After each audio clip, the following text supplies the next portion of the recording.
Okay, so today I have the pleasure of talking with Clara Zimban, who is a student of politics and international relations at a UK university and is currently studying at a university in the United States of America. Clara, it's an absolute pleasure to be talking with you today. Thank you very much for joining me. Could you just start by telling us a little bit about yourself, please? Sure. So yeah, my name is Clara. I'm a third year student in politics and international relations. I'm very interested in getting into journalism. I write for my school newspaper back in the UK, but also this year I'm doing a year abroad in the United States. I'm from France and yeah, from Bordeaux, so the southwest of France. Um, and I think I chose to study abroad in the UK because I really liked the UK as a country, and I was fascinated by Harry Potter and the British culture in general. I also wanted to speak English better and improve my English because I think it's a very valuable skill to have nowadays. Um, and also I thought that it was sort of an adventure, um, and which it actually is, and it allowed me to meet many people from around the world, and I'm so glad that I chose to do it. And what made you decide that you wanted to pursue a career in journalism in particular? Hmm. Um, so I think when I first chose to study in Bristol, I wasn't thinking about journalism, and that's why I chose politics. Because it was my main topic of interest. But then I sort of realized that what I like most about politics and international relations is that I love to understand people and culture better. Um, and I love doing that the most through talking to people. And I think because I'm quite like reserved by nature, I I tend to overlook that sometimes, but actually when I'm really comfortable with someone, it's what I like to do most, to really discover who they are and what they can teach me about life and stuff like that. And so I think journalism is pretty, it makes a lot of sense with who I am as a person. And yeah, I just want to do that as a career. I want to interview people and share what they have to say with the world. The language and communication and culture clearly really important to you. And Yeah. it seems to me it's quite a big step in many ways to move from Bordeaux in France and come to study in the UK. So Yeah. different country, different culture, and a different language. How did you find that? Was it easy? Was it challenging? What was your experience? Um, it was a bit challenging for me, especially since, as I said, I'm quite reserved and like shy by nature.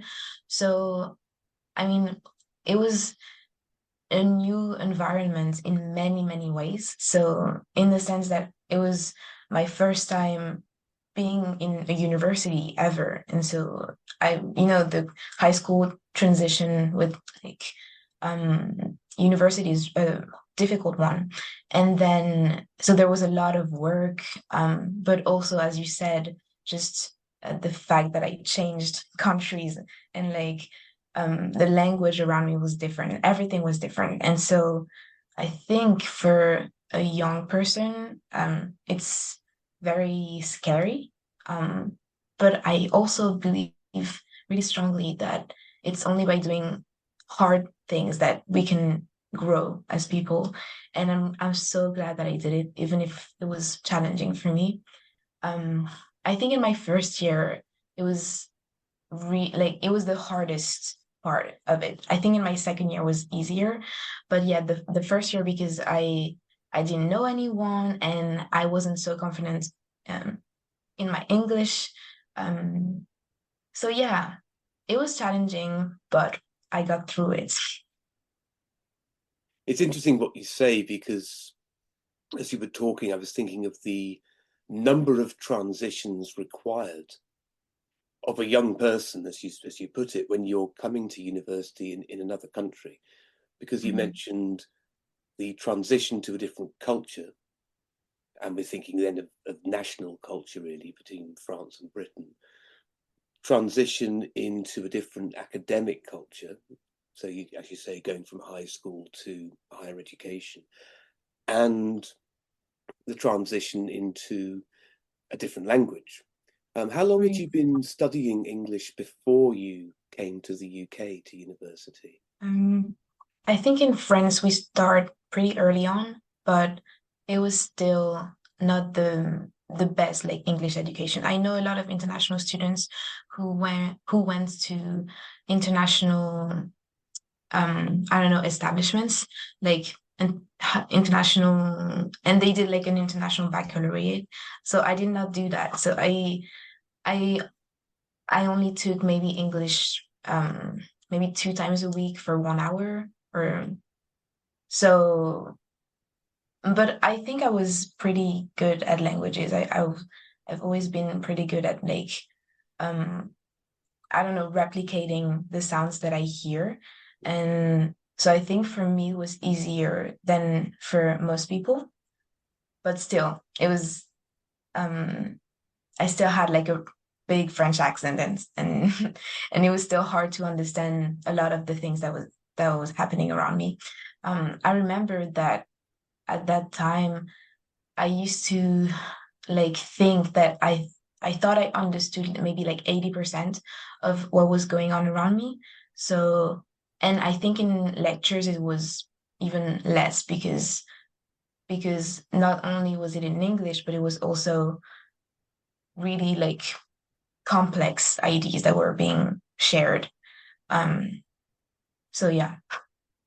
That's interesting that you say, because I'm also reading in one of the articles that you wrote, which is the audience there was other international students, and you said it can be absolutely exhausting when after a full day in the UK, you kind of come back home to your accommodation where you're staying and think, yeah, I only understood 80% of every interaction.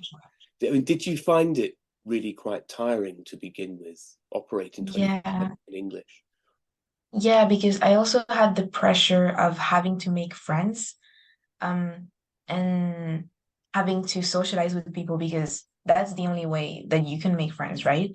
So it was a real pressure for me. And so I forced myself to speak and to smile and to be nice. I think it was exhausting because I was forcing myself. But I think as an international student, it's always you always have to force yourself more than native English speakers to speak with people. It's always scarier and it's always harder when you do it.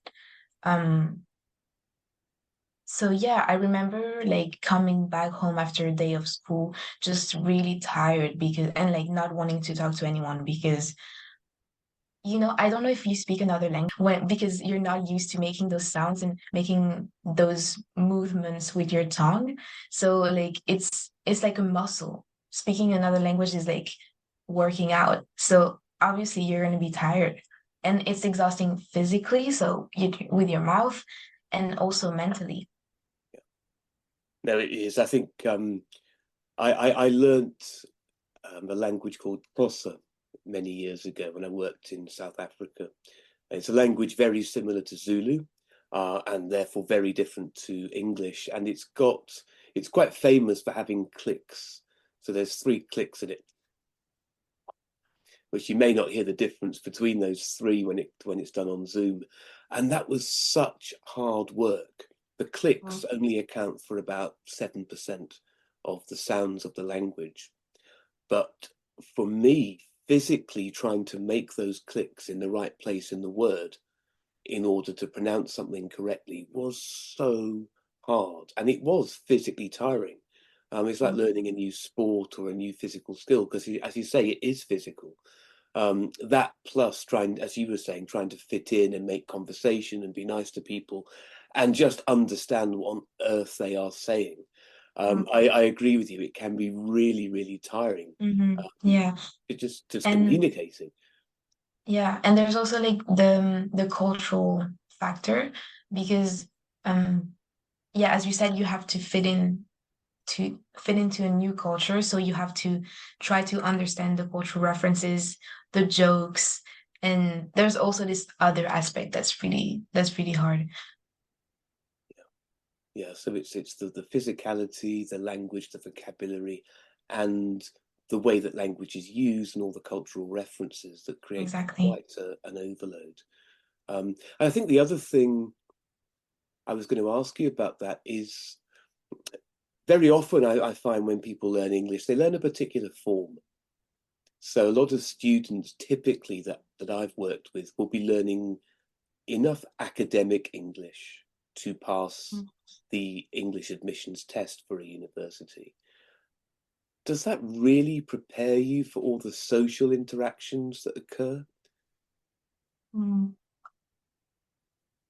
That's interesting, because I think my main, like the way I learned English is mainly through like pop culture and like videos, and watching series in English, watching movies and listening to music. And so I think that's the main thing that allowed me to learn it. But so I don't remember being challenged with that aspect. And actually it was the opposite for me, because I writing essays was really difficult, and I think it was more difficult than speaking to people on a daily basis. But I think that it's a thing for other people who might have like a very formal way of speaking, and who struggle to be casual, and or to be funny, like, to, you know what I mean, to like be normal, be your normal person, Yeah, rather than just a dictionary. yeah, yeah, absolutely. There's quite a lot of research that when you're speaking a second language, you almost acquire a different personality. And that can be good or bad, because sometimes it can be quite liberating, or Mm. other times it can be, I'm not really myself because I'm having to express Mm. myself in a different way. Did you ever get that Yeah. sense yourself? You mentioned being reserved and having to make the effort to go out and communicate it. Did you feel that you had to change in a more fundamental way? Yeah, definitely. And it's also the fact that you're away from everything you knew. And so you just in this new place, and no one knows you. And so you have to build yourself from the ground up. So I think there's that. But also, I think you're right. When I speak English, I think I obviously it's impossible for me to express like 100% of what I would be able to express if I were speaking French. And I think English also have a different like qualitative value, if that makes sense. Like it's the same, like you could translate English into French, but you wouldn't say the exact same thing, because they're two different languages. And I think that's really, really interesting. Um, um, I think in a way it made me like understand more of who I am, because I had a blank canvas to draw on. Um, and it's really fun too. It's like you can be, um, especially when you're a teenager, or like about to be a young adult, it's fun to have this freedom. Yeah, absolutely. You mentioned that lectures could sometimes be quite tiring, and that was because of A, the language, and B, the complexity of the information that's being conveyed. What sort of things can or have lecturers done in order to communicate more effectively? I'm thinking particularly communicating effectively with students who speak English as a second language. What advice would you give to lecturers generally to make their lecturers as clear as possible? I think in general, like trying to be more approachable and more like to be aware that there are students in the room who feel like they don't belong here. And so really reassuring them either when you're speaking to all of the students, but also like encouraging them to come after the class and just have a talk if they don't feel comfortable. Um, yeah, I think just being aware also that it's really hard and scary to participate in class when you're an international student. I mean, it was for me. I know that for some people it's easier, but for some reason I'm so self-conscious of the fact that people are gonna know that I have an accent or that they're gonna think I don't really understand what she's saying or she's kind of weird, stuff like that. Even though I know that they might not think that, but it's just scary for me. Um, so just yeah, like trying to look friendly to this specific audience because I think they don't really acknowledge us as a specific audience. They just see us as part of the crowd and um they don't really think about what it's like for us, I think.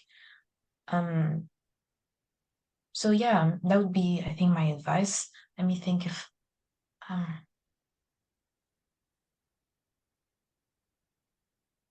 yeah, I don't know. I think that's No, it. that's great. I mean, so a lot seems to stem from awareness, Mhm. um, recognition of international students as part of a larger group, and a group then with specific needs, as you were saying, um, and recognizing that and just acknowledging that and making people feel comfortable Yeah.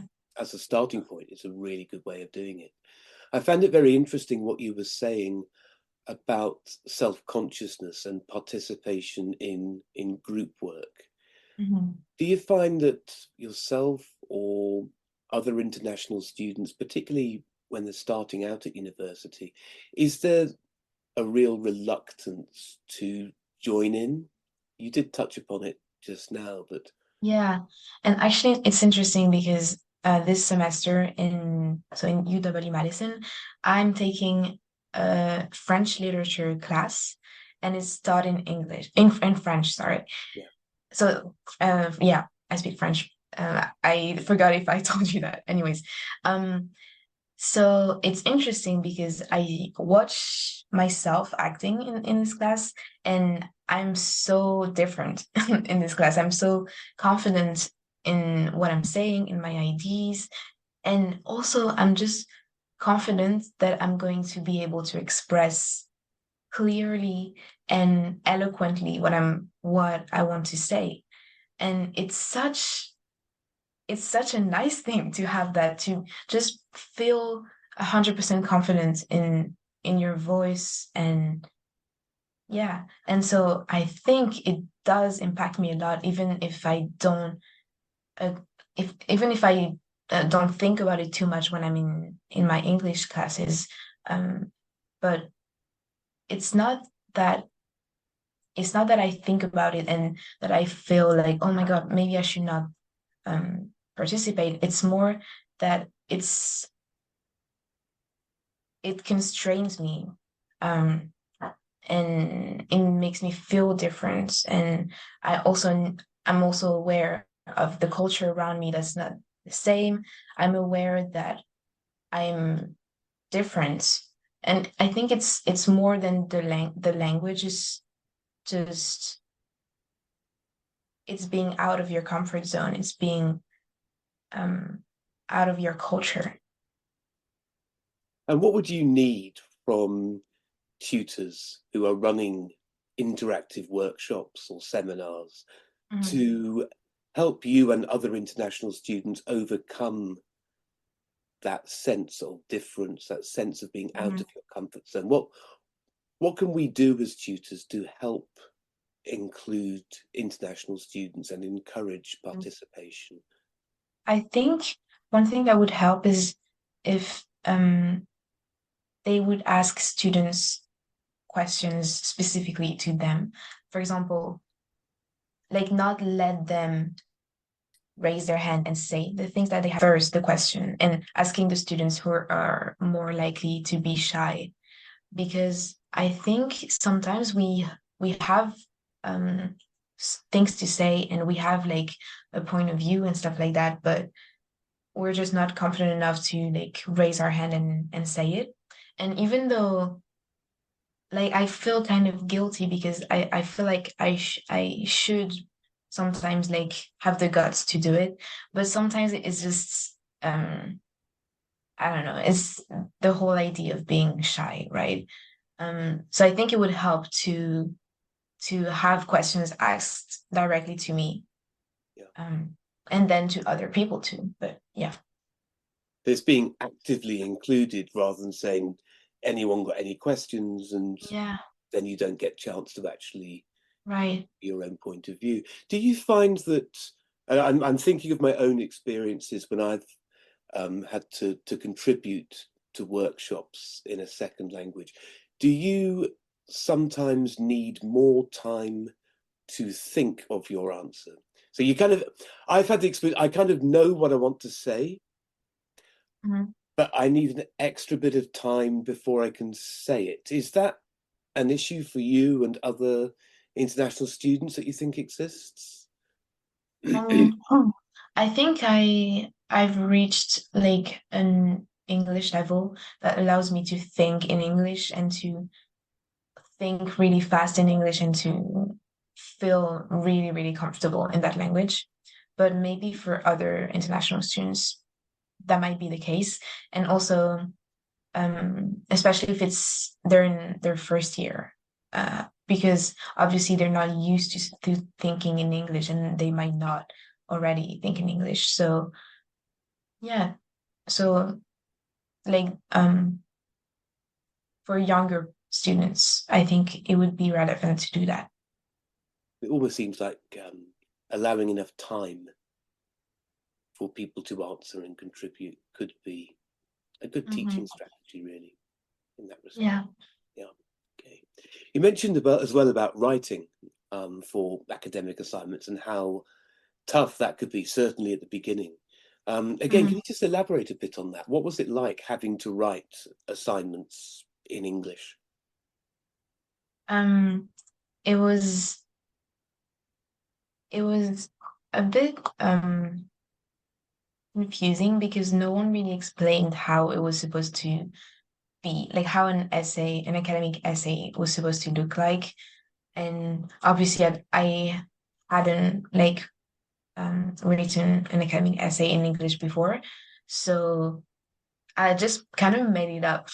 It was a weird experience because like I felt really alone in that process.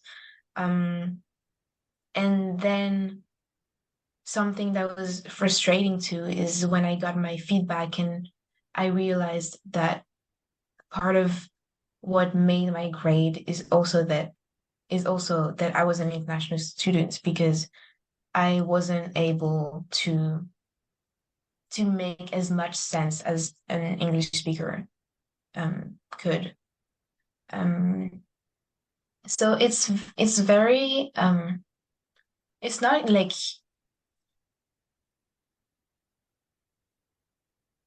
I think it it's humbling a lot, and it's like a little humiliating because you're like, even though I could like write this in my own language, I have to do it in another language and then be downgraded because of this. And also like it's really humiliating when people um because like language is part of it's who you are in a society, right? The way you express yourself is who you are in a given at a given moment. And so being told that the way you speak is not right made me feel that I was not right, if that makes sense. So yeah. And that goes very Yeah. deep. And what you're saying about writing is really interesting, because it sounds to me what you're saying is that you have, or had, the ideas, you've done the research, the quality of thought was there, the arguments and the content was there, but is it fair to say you were almost getting lower marks because of the way that good quality thought was expressed? Mhm. I mean, I'm sure my quality of thought wasn't the best at the time, but I think a part of it was the way I wrote it down, because it sounded a bit, you know, out of place sometimes, maybe, and weird, really said. But yeah. Okay. And I'm also thinking, again, you were talking about these transitions to a different culture, into higher education. You've got the academic side. We've mentioned lectures and writing. What about reading? Because I remember when I did my first degree, a lot of the time, naturally, before going to a seminar, you're expected to read I did history as my first degree, and you have to read 5 or 6 massive books on that particular topic and know about it in time to go and contribute. And I love reading, I always have, but I struggled to keep up with that. And I was doing it in my first and only language. What was it like, or what is it like, having to read so much in English? Is that ever a problem or a challenge? I think also in general, I'm a really slow reader. So I struggled with that, with doing all the readings, because yeah, I don't know if English had to do with any of that, because I find that I'm also a slow reader in French, and I really like to take my time and to digest the information and to take notes and things like that. I think in general, the problem was that we weren't taught enough how to do it, because obviously reading for fun is different than reading for school, and they didn't like explain how we're supposed to read and what was the best way to read. And I think honestly, like, the British university system is really not that good in that sense, because it doesn't like teach you how to work. You have to figure it out on your own. um and I think that's the same for home students too. I think it's the transition is really difficult because no one explains to you like how it's supposed to go. And obviously in that process, international students are um in a like worse position than home students, because they have the language thing um added to that. There's quite a lot of work that could be done then in providing people with the study skills for how to approach Yeah. reading and how to structure an essay, even for home students. And then, as you say, international students have the added barrier of doing all this in a second language. How did you find Mhm. things initially, just interacting with staff and British people generally? So I'm thinking, again, going back to when I was 18, I went to university. It wasn't really the tutors that I spent most of my time interacting with. It would be accommodation staff, the finance office, the welfare department, various other members of staff within the university system and within the city. Was that ever a challenge, or did you find it enjoyable? What was it like having to try to communicate with different types of people at university when you started? um I think British people in general are really friendly and eager to talk to you about where you're from and about yourself. And so I really appreciated that, and especially in my first year, um, because I always found in staff, I mean, in like adults, like support. But as I said, I was also very like introverted and like scared, so I didn't speak a lot to them. But I knew that if I had like a really like big problem or like a lot of anxiety or whatever, I could always like go to the mental health department. I think there's like something like that in Bristol, and really like have a good chat with them. Um, Now I think there could be like some work done with like the tutors and seminar leaders and people who actually are supposed to give you more than just being friendly and or teaching you class. I think, it's there should be more of a relationship between the seminar leader or the lecturer and the students. But yeah, as I said, I don't think, I think I was too scared, honestly, to have a proper relationship with them. So it's kind of a nuanced answer because I don't know what could have been, and I only know what happened, and I know that I was scared. So yeah. You're very interesting in that you studied both in the UK and now in the USA, both in English as your second language. Do you see any major differences in the teaching and learning styles between the two countries?